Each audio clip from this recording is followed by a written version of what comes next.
thank you very much.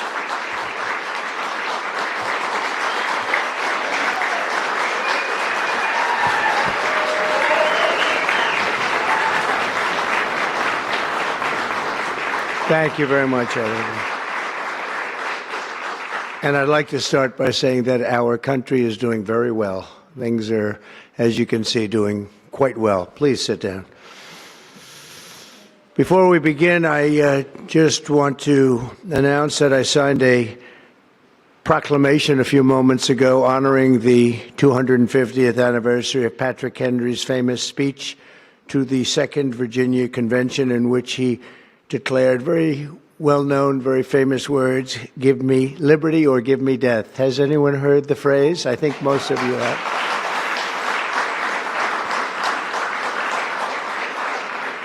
And moments ago, I also signed an executive order to dramatically increase production of critical minerals and rare earths. It's a big thing in this country, and as you know, we're also signing agreements in various locations to unlock rare earths and minerals and lots of other things all over the world, but in particular Ukraine. We're doing very well with regard to Ukraine and Russia, and one of the things we are doing is signing a deal very shortly with respect to rare earths with Ukraine, which they have tremendous value in rare earth, and we appreciate that.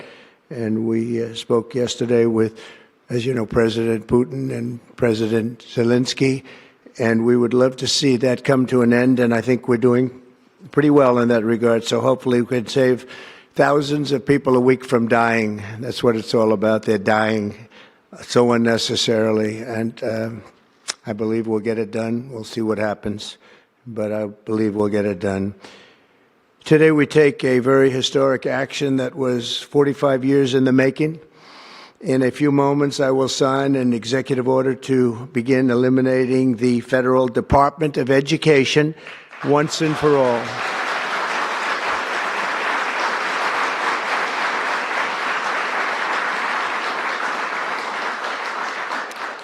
And it sounds strange, doesn't it? Department of Education, we're going to eliminate it, and everybody knows it's right.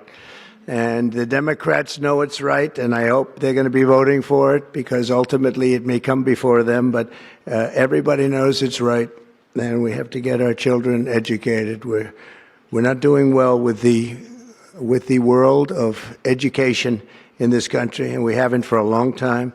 And we're pleased to be joined today by the woman who I chose because she's an extraordinary person.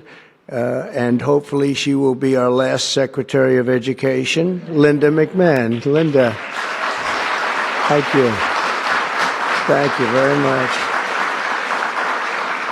That's another interesting statement. It's an interesting opening, right? But it's true, and it's been amazing how popular this has been. I tell people that this is what I'm doing today, and they say, "Oh, it's about time." Everybody says it. Republicans and Democrats have said it. They're all saying it. Also with us are some terrific people. Governors Greg Abbott. Greg, thank you very much. Governor Ron DeSantis, thank you very much, Ron. Mike Braun, congratulations on your victory, Mike. That was a big one. Mike DeWine, thank you very much, Mike. Jeff Landry. Jeff, thank you very much, Jeff. Bill Lee, thank you. Governors, all governors. Brad Little. Brad, thank you very much. Where are you, Brad? Hi, Brad. Jim Pilan, thank you very much, Jim. And Kim Reynolds. These are all people very interested in education. And I even see Dan Patrick over there, my friend Dan Patrick. We're joined also by Representatives Tim Walberg and Virginia Fox, Rick Allen, Michael Rulli, and again, Dan Patrick. Thank you very much, Dan. You've been a great friend of ours. And State Attorneys General Ken Paxton. Ken, I see you there. Andrew Bailey. Andrew, what a job you've done, Andrew. You have some good cases going. You've done a great job. Thank you very much. and co-founder of Moms for Liberty, Tiffany Justice. She's been a hard worker. Thank you. Thank you, Tiffany. When President Carter created the Federal Education Department in 1979, it was opposed by members of his own cabinet, as well as the American Federation of Teachers, the New York Times editorial board, and the famed Democrat Senator Daniel Patrick Moynihan. History has proven them right, absolutely right. After 45 years, the United States spends more money on education by far than any other country, and spends likewise by far more money per pupil than any country, and it's not even close. But yet we rank near the bottom of the list in terms of success. It's an amazing stat. Those are two stats you don't want: the most money spent per pupil, and you're at the bottom of the list. And that's where we are, like it or not, and we've been there for a long time. 70% of eighth graders are not proficient in either reading or in math. 70%. 40% of fourth graders lack even basic reading skills, can't read. Students in our public elementary and middle schools score worse in reading today than when the department opened, by a lot. In Baltimore, 40% of the high schools have 0 students who can do basic mathematics. Not even the very simplest of mathematics. I said, give me your definition of basic, and they're talking about like adding a few numbers together. Despite these breathtaking failures, the department's discretionary budget has exploded by 600% in a very short period of time, and it employs bureaucrats in buildings all over Washington, D.C. And as a former real estate person, I will tell you, I ride through the streets of Washington and it says Department of Education, Department of Education. I said, how do you fill those buildings? It's crazy what's happened over the years. I'm pleased to report that after offering these federal employees 2 generous buyout options, and they were very generous, and they're good people, but they were very generous. My administration has initiated a reduction in force, and we're already cutting numbers that were really surprising to a lot, that we were able to do it so successfully. And we've cut the number of bureaucrats in half. 50% have taken office, which is great. Thank you. Under the action I'm taking today, a small handful of Democrats and others that we have employed for a long time, and there are some Republicans, but not too many, I have to be honest with you. But the department's useful functions, and such as, and they're in charge of them: Pell Grants, Title I funding, resources for children with disabilities and special needs will be preserved, fully preserved. They're all going to be so. If you look at the Pell Grants, it's supposed to be a very good program. Title I funding and resources for children with special disabilities and special needs, they're going to be preserved in full and redistributed to various other agencies and departments that will take very good care of them. And it's very important to Linda, I know, and it's very important to all of us. But beyond these core necessities, my administration will take all lawful steps to shut down the department. We're going to shut it down, and shut it down as quickly as possible. It's doing us no good. We want to return our students to the states, where just some of the governors here are so happy about this. They want education to come back to them, to come back to the states, and they're going to do a phenomenal job. You know, if you look, Denmark, Norway, Sweden, I have to tell you, I give them a lot of credit. China's top 10. And so we can't now say that bigness is making it impossible to educate, because China is very big.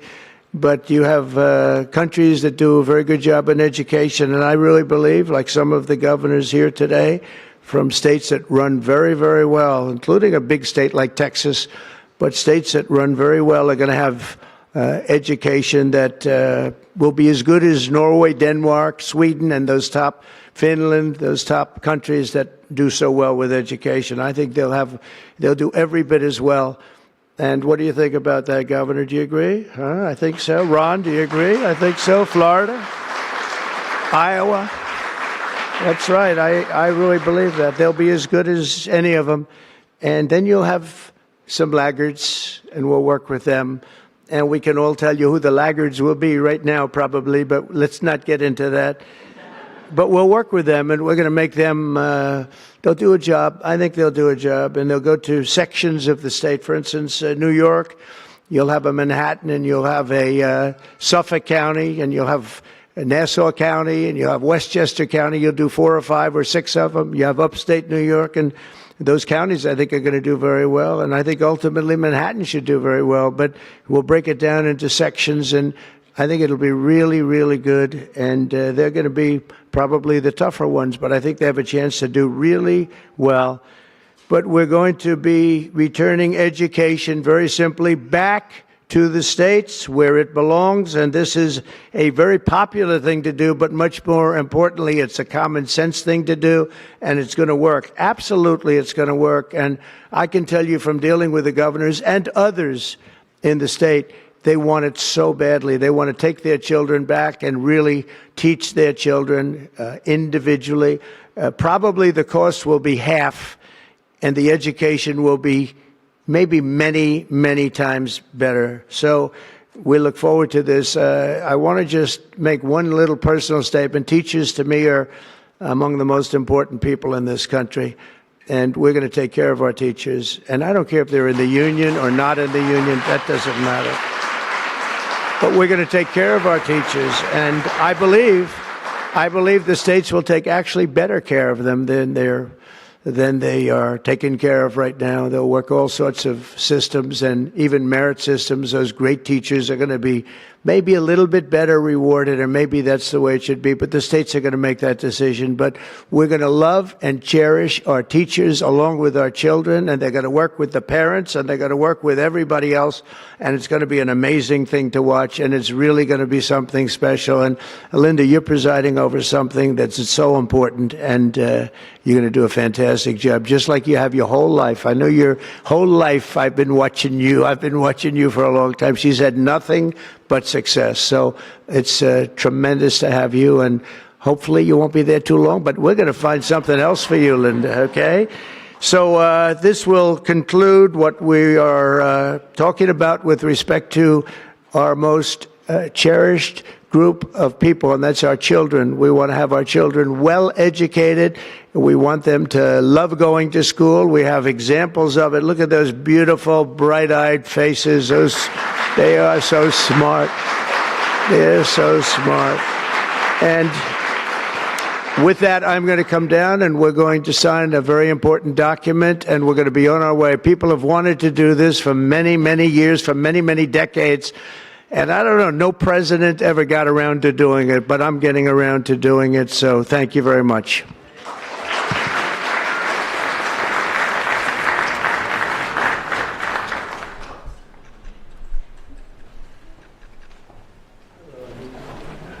Good-looking people here.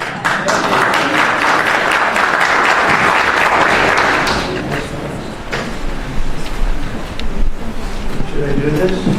Do it?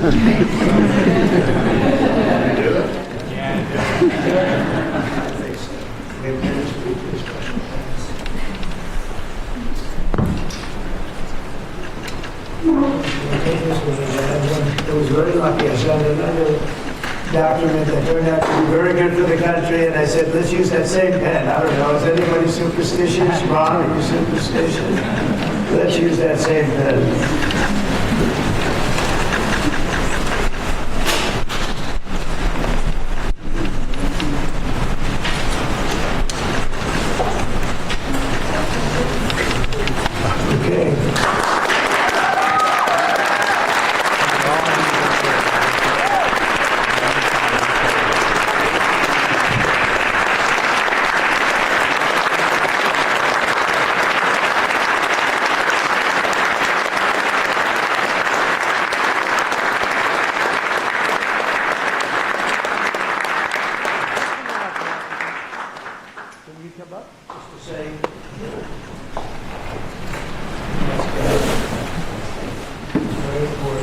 Big factory here. Good luck, sir.